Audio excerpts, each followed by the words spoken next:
In 1954, after the Korean War ended, my father boarded a boat for the United States. He was 19 years old, and as you can imagine, there were many things about his new life that were very different. But nothing astounded him more than the American Public Library.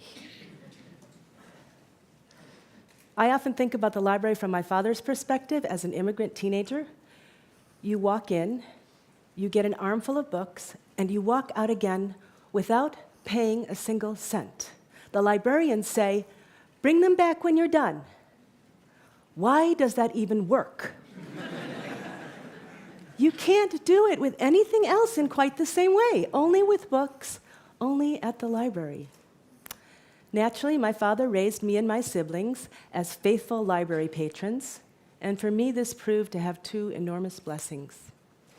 First, like many of us who grow up to be writers and artists and dreamers, I was something of a misfit. We were the only Korean family in the whole town until I was 8 years old.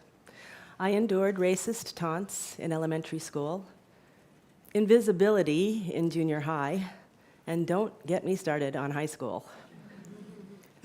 The books in the library showed me that there was a very big world out there, big enough for even misfits like me to eventually find a place.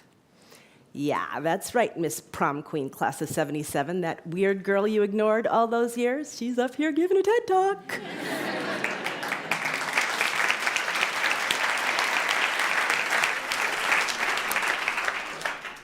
Even more important, books provided me with practice. Practice at life. Life can be so bewildering for young people, for a lot of adults too, and most vexing of all, life isn't fair. We all need all the practice we can get at facing life's unfairness with both grace and grit.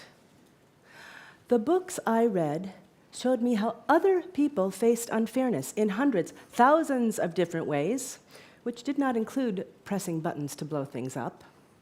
Instead, through the characters I came to love, I practiced facing unfairness with bitterness and rancor sometimes, but also with hope, with righteous anger, with determination.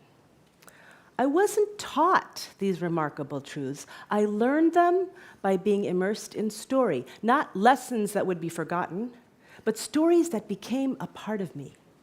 Because in order to find yourself in a book, you first have to lose yourself in a book. If books have the power to help us find ourselves, then a children's book has superpowers. Because you never again love a book the way you do when you're a child. Most of us remember our favorite childhood books for our entire lives. That is a powerful love. Books have this kind of power because reading is a very complex activity. It lights up our brains in breadth and depth like nothing else. And in the developing brains of children, sustained reading is vital to foster critical thinking, creativity and imagination, emotional intelligence. After food and shelter and love, one of the most valuable things we can pass on to all kids is a passion for books. So what is it we want our kids to find in books? What do we want them to practice? Why do we read anyway? For entertainment, of course. For education and enlightenment. And today I want to talk about reading for the development of empathy, the kind of empathy that can lead to engagement. Can a children's book really do this? Can a book help make a reader a better human being? In 2010, A Long Walk to Water was published. It's based on the true life story of a man named Salva Dut. I first met Salva in 2004 through my husband, who's a journalist. In 1985, when Salva was only 11 years old, he had to flee the civil war in Sudan in East Africa. Separated from his family, he became one of the so-called lost boys of Sudan, about 17,000 of them who had to make a harrowing journey of hundreds of miles on foot to escape the war. More than 5,000 of them died during the journey. At the age of 11, Selva faced things no human being should have to face, and some of the lost boys were as young as 5 years old. Not fair. The war lasted more than 20 years. In 2011, South Sudan gained its independence and became the world's newest nation. After that terrible journey, Selva lived for the next 10 years in the appalling conditions of refugee camps. In the mid-1990s, he got some incredible news. Of the more than 2 million Sudanese refugees, he was one of about 3,800 selected to receive an immigrant visa to the United States. Selva was relocated to Rochester, New York, where his adjustment was even greater than my father's. There were so many white people. At first, they all looked alike. Selva was adopted by an American family. He went to school, learned English, got a job. In 2003, he founded the nonprofit organization Water for South Sudan.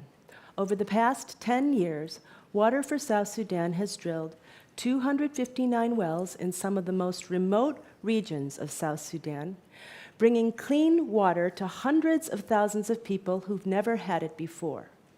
Selva does this, a former refugee, poorest of the poor on this planet. I found this so incredible that I wanted to share it with young people. The book tells about Selva's escape from the war and his eventual return to South Sudan, alongside the fictional story of Nya, a young girl who lives in South Sudan today. Like most girls and young women in South Sudan, Nya walks hours every day to fetch water for her family. She gets the water from places like this. Not fair. Her life begins to change when Selva arrives in her village to drill a well. 2 stories, Nya's and Selva's, to show readers here in the US unfairness on an entirely different scale from their own experiences. In the 5 years since the book was published, I've received hundreds of letters from readers and their teachers, parents, librarians. Many teachers have written to me to say how excited they are to see their students so engaged with a book. Probably best of all are comments like this one from a teacher in upstate New York. "My non-readers love it," she said. "For the first time, all of them are reading beyond the assigned chapter. And as they read, they practice Selva's responses to the unfairness he faced, hope and perseverance. To my amazement, they are putting that practice into practice. They go out and raise money. They hold walkathons carrying water. They sell wristbands. They save pennies. It's hard work. It takes hope and perseverance. Students at deprived urban schools and struggling rural schools have raised and donated money, and those teachers tell me how important it is for their students to learn that there are people in the world a lot worse off than they are." When I wrote the book, I was hoping that students would see Selva as a terrific example of one person making a difference. But what is happening goes far beyond that. To date, readers of A Long Walk to Water have raised more than $1 million for Water for South Sudan. That is the rough equivalent of about 60 wells, each one of them serving more than 2,000 people who no longer have to fear illness and death from waterborne diseases, especially the infants and children. And a well in a village means far more than the basic human need of clean water, because when girls like Nya no longer have to walk for hours every day to fetch water, they have time to go to school. Study after study proves the truth of economist Lawrence Summers' statement that investment in the education of girls may well be the highest return investment available in the developing world.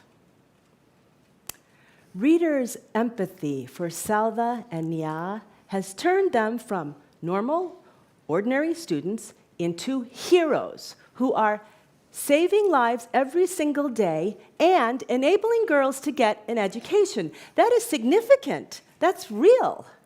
And two crucial pathways are being laid down. The first in their brains, reading for practice at life. The second in their lives, empathy igniting engagement.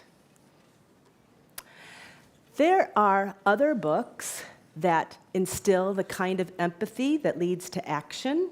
Wonder by R.J. Palacio is at the center of anti-bullying campaigns. Crenshaw by Catherine Applegate has inspired food drives for the homeless. And I cannot wait for readers to discover the new book, All American Boys, by Jason Reynolds and Brendan Kiely, which is going to help them engage with the urgent question of race relations in this country.